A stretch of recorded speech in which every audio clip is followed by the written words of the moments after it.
Welcome back to my channel. ఈరోజు నేను మీకు టెండర్ కోకోనట్ ఐస్ క్రీమ్ చూపిస్తున్నాను. ఐస్ క్రీమ్ టేస్ట్ అయితే అదిరిపోయిందండి, చాలా బాగుంది. దీన్ని మనం ఇంట్లో ప్రిపేర్ చేసుకోవడం కూడా చాలా ఈజీ. మనకి కొబ్బరి బొండంలో లేత కొబ్బరి ఉంటుంది కదా, దాంతో ప్రిపేర్ చేయాలి. సో నేను దీన్ని బయట తిన్నాను, అందుకని అప్పుడు వీడియో కూడా చిన్న వీడియో షూట్ చేశాను, వాటిని వాళ్ళు ఎలా ప్రిపేర్ చేస్తున్నది అనేది. సో మెయిన్ ఐస్ క్రీమ్ ఎలా ప్రిపేర్ చేయాలో ఈ వీడియో క్లిప్ తర్వాత నేను చూపిస్తున్నాను, మీరు కూడా చూసేయండి. బయట షాప్లో ఐస్ క్రీమ్తో పాటు కోకోనట్ వాటర్ కూడా ఇచ్చారు. సో దానిపైన మిల్క్ మేడ్ ఇంకా కోకోనట్ జెల్లీస్ అన్నీ యాడ్ చేసి ఇచ్చారు.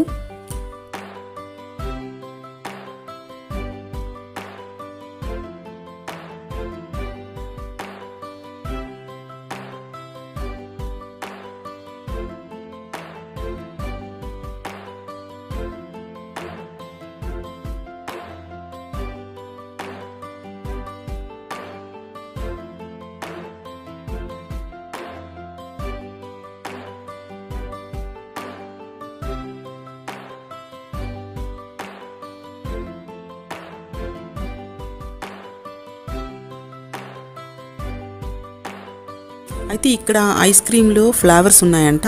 ఓన్లీ టెండర్ కోకోనట్ ఒకటి ఉంది, ఇంకా దాంట్లో డ్రై ఫ్రూట్స్ మిక్స్ అయింది ఒకటి ఉందంట.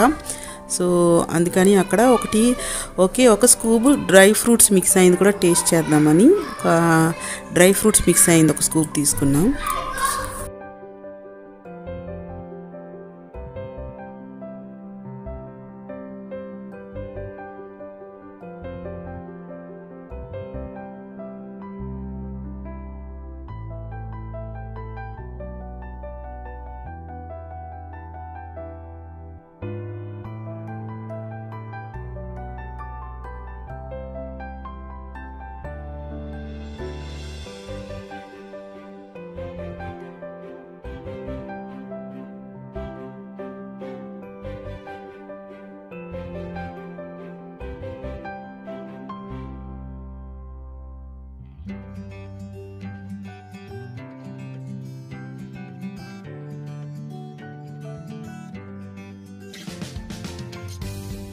దీనికోసం మనం కొబ్బరి బొండంలో లేత కొబ్బరి ఉంటుంది కదా, సో అది మరీ లేతగా కాకుండా కొంచెం మరీ ముదురుగా కాకుండా ఉండాలి.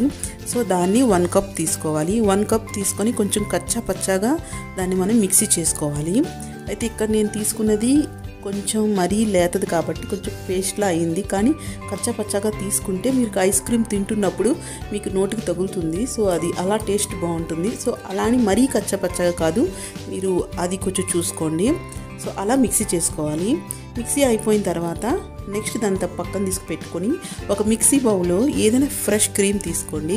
అయితే ఫ్రెష్ క్రీమ్ అనేది మరీ లిక్విడ్లా కాకుండా అది కొంచెం గట్టిగా ఉండాలి. అందుకని మీకు ఒక 4 అవర్స్ మీరు డీప్ ఫ్రిడ్జ్లో పెట్టుకున్నారంటే సో అది కొంచెం గట్టిగా ఉంటుంది కదా, ఆ గట్టిగా ఉన్న దాన్ని తీసుకొని బ్లెండర్తో దాన్ని ఒక 3 to 4 minutes దాన్ని బ్లెండ్ చేసుకోవాలి.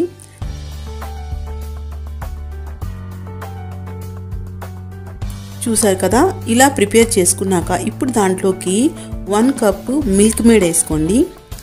సో 1 కప్ మనం కొబ్బరి తీసుకున్నాం కాబట్టి మీరు క్రీమ్ కూడా 1 కప్ తీసుకోండి.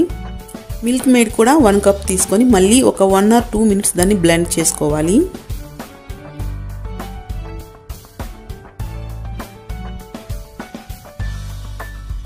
ఇలా బ్లెండ్ చేసుకున్నాక ఇప్పుడు దాంట్లోకి మనం మిక్సీ చేసుకున్న కొబ్బరి ఉంటుంది కదా, దాన్ని కూడా యాడ్ చేసి మళ్ళీ ఒక 1 or 2 minutes మళ్ళీ బ్లెండ్ చేసుకొని సో మొత్తం మిక్స్ అయ్యాక ఇప్పుడు దీన్ని ఏదైనా ఒక టైట్ కంటైనర్లో ఏదైనా బాక్స్లో వేసుకొని ఒక ఓవర్ నైట్ కానీ మీరు ఫ్రిడ్జ్లో పెట్టుకున్నారంటే మన టెండర్ కోకోనట్ ఐస్ క్రీమ్ ఎమ్మి ఐస్ క్రీమ్ రెడీ అయిపోతుంది. తినడానికైతే చాలా బాగుంటుందండి, మీరు కూడా ట్రై చేయండి. చేయడం కూడా ఈజీయే. మీ దగ్గర బ్లెండర్ లేకపోతే మిక్సీ జార్లో వేసుకోండి, కానీ ఉంటే మాత్రం బ్లెండర్తో చేస్తే ఐస్ క్రీమ్ అనేది చాలా బాగా వస్తుంది. లేనప్పుడు మీరు మిక్సీలో ఒకసారి ట్రై చేయండి వేసి. తినడానికైతే చాలా బాగుంటుందండి టేస్ట్, పిల్లలు బాగా ఎంజాయ్ చేస్తారు. మీకు ఫ్లేవర్ టెండర్ కోకోనట్ ఫ్లేవర్ అయితే తెలుస్తుంది మీకు. సో మీరు కూడా ట్రై చేయండి. మీకు కనుక ఈ రెసిపీ నచ్చినట్లయితే నా వీడియోని లైక్ చేయడం మాత్రం మర్చిపోకండి. నా ఛానల్ని సబ్స్క్రైబ్ మాత్రం చేసుకోండి. మళ్ళీ ఇంకొక మంచి వీడియోతో